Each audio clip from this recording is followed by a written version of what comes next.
Welcome to the bold analysis, ladies and gentlemen. Still at home with greening here with the green background. Such an amazing environment. I've really said that for many times. Do you know why President Uhuru Kenyatta has not called the 13th Parliament?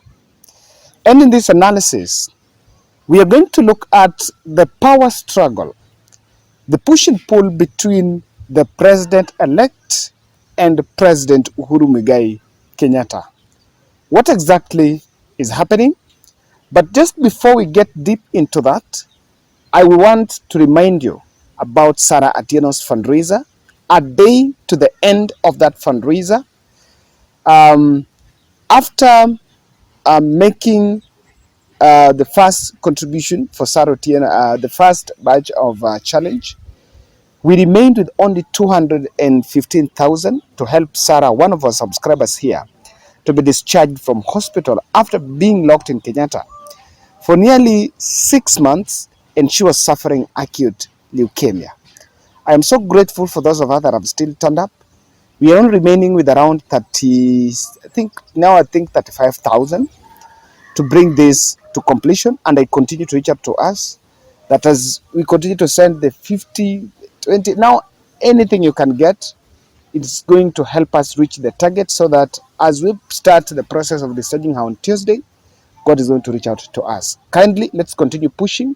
The number is there, 0710 62 78 89. Sarah Onyango. And thank you very much for supporting Sarah. I'm saying thank you on the behalf, because this is bold corporate responsibility. Maybe it will turn to something like that. Now, if you get standard, especially when we are at home, here we can only get the newspapers, the source, our source of information. Uhuru hangs on technicality to delay call on 13th Parliament. I think you can look at that title there. And this is the article that opened my thoughts on what exactly, because really it had not come to my mind why the 13th Parliament have not been called. According to the Elections Act, actually, that Parliament is supposed to be called. I said here we have natural sounds. Oh, that's one of them. According to the Constitution, the Elections Act of 2011, Article 126 of the Constitution, it gives the president power to convene the first sitting of a newly elected parliament not more than 30 days after the date of the general elections. So the general election was on 9th September. So it means that the president has less than how many days? Less than 5 days to call the 13th Parliament for a sitting. But then I need to explain for you what happens, the process before the president calls that, so that you also happen to understand what exactly is happening behind the scene. Before the president calls that first sitting, what actually this article does not talk of president-elect or president. If it was the president-elect, then there is no contestation in the Supreme Court, so he's sworn in as per the Constitution within those 30 days earlier. Then the president-elect of that time, who is now handing over, is the person to do it. But even if there is contestation, even if there is supposed to be the electioneering process going to increase, or is going to go beyond tomorrow, then the president, who is the sitting president, has the powers to do this.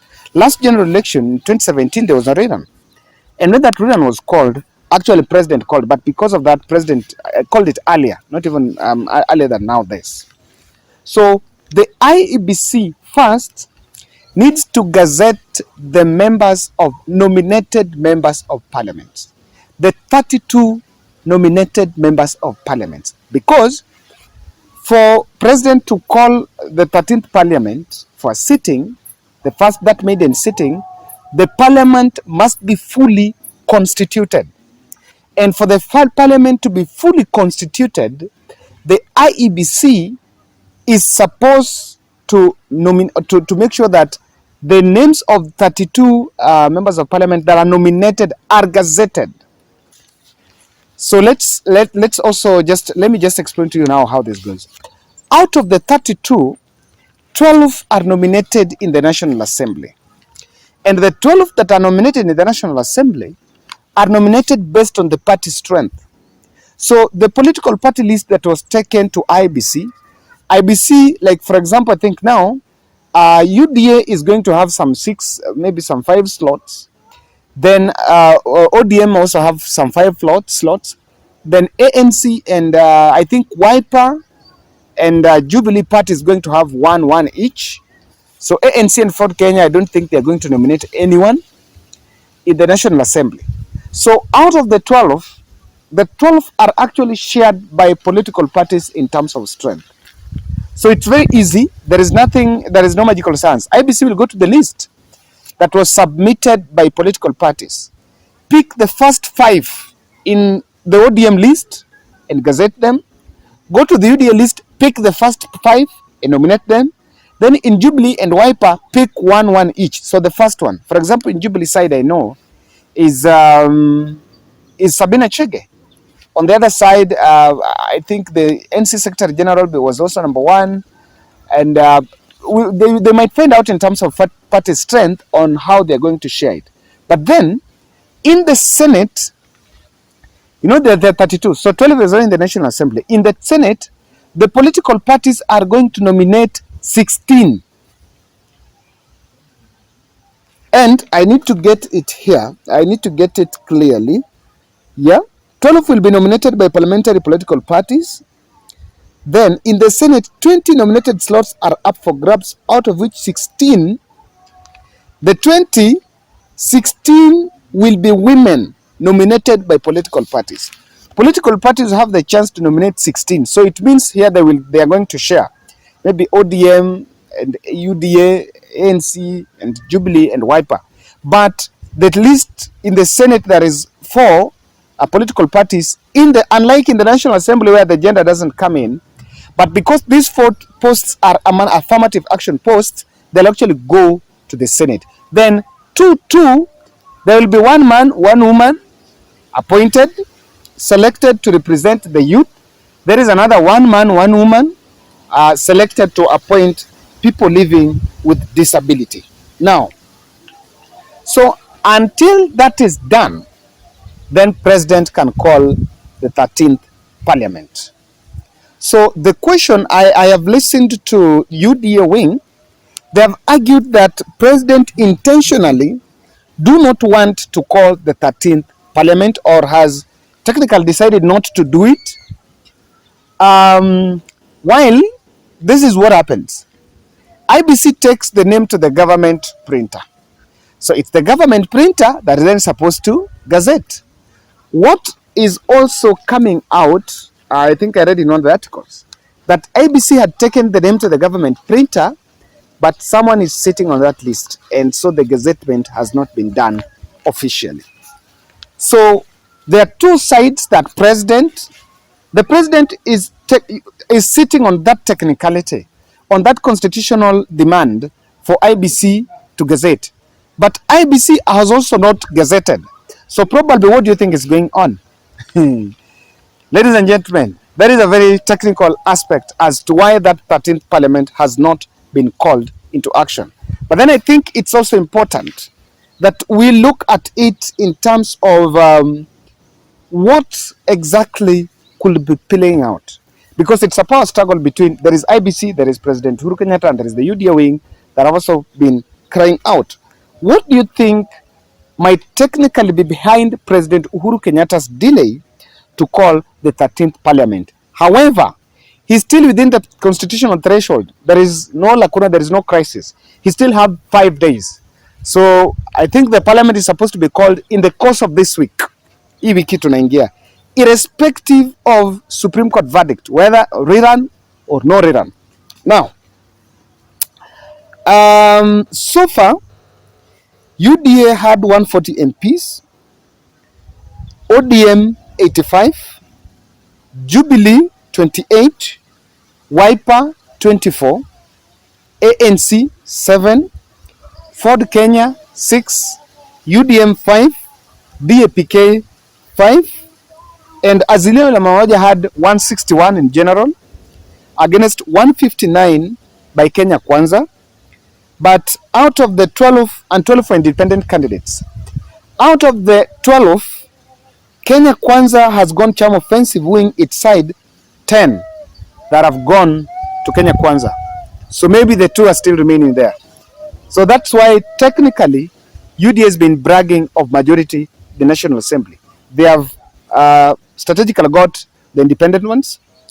UDA has 2 elected senators, ODM 13, Jubilee 4, Wiper 3, UDM 2, Ford Kenya, DP, NRM senator each. Now, the people have said that the delay in convening the 13th Parliament is an extension of the political war between President and his deputy. William Ruto was declared the President-elect after the August 9th general election. I want to explain to you some of the next activities of Parliament that might be behind this delay. From where I'm seated, I see William Ruto's charm offensive to get the majority in the National Assembly. Election of the Speaker of the National Assembly is pitting Kalonzo Musyoka on Azimio la Umoja against Moses Masika Wetangula on Kenya Kwanza. And I think the president that have realized that all this mobilization of majority in the National Assembly is just to help Kenya Kwanza get the speaker. This is a very prime position, and I can say strategically, it is part of appointive. The speaker is the head of a House Committee on Appointive Authorities. So when the president appoints his cabinet, when that list goes to the National Assembly for voting, the speaker has some powers. So that is one of it that you can see the president wanted to still pull it at hold. Because if that would have happened, then the speaker would be appointed, Ruto runs with the majority in the National Assembly, gets his speaker there, and now things start running. Now on that ground, they bring in the element of continuity. You know, from there, they will start passing laws and bills here and there. But again, I wonder who is going to assent to those bills, because not the president-elect, not even now the sitting president who is just sitting waiting to pass the baton to the next, is going to assent to those bills. But the president did not want an element of continuity, because that continuity was strategically going to deflate the seriousness and the independence of the Supreme Court verdict. So I think this was also done. If the list has been taken for government printer and the government printer is delaying, then it might be laying on grounds to make sure that the Supreme Court verdict comes and the people are at the same level, so that people understand what's going on. But technically, there are two sides to it. UDA could be playing reverse psychology on this issue, while the truth of the matter, this one you can take to bank and borrow alone, that there are power struggles on power sharing in the National Assembly, in both camps. If someone takes speaker, if Moses Wetangula is given speaker, which is Ford Kenya, who takes the majority leader, who takes the chief whip, who is going to head which parliamentary committee, who is going to head PAC, all these are here for grabs. And these opportunities that the many parliamentary committee heads that are needed, not only on Kenya Kwanza, but even on Azimio la Umoja, there is majority, there is minority leader. There is leader of minority, both in Senate, in the National Assembly. There is minority whip, both in Senate and the National Assembly. There is also the speaker, the post of the speaker, the deputy speaker, and there is just a lot that is brought into the table for this. So I also see that both the political parties divides, both the political sides have not yet settled on their right candidates. And this could be touching on the power sharing, implementation of the power sharing deal in the National Assembly. Ladies and gentlemen, what do you think? What is your take on this constitutional technicality that has allowed the president not to call the 13th Parliament for their first maiden sitting.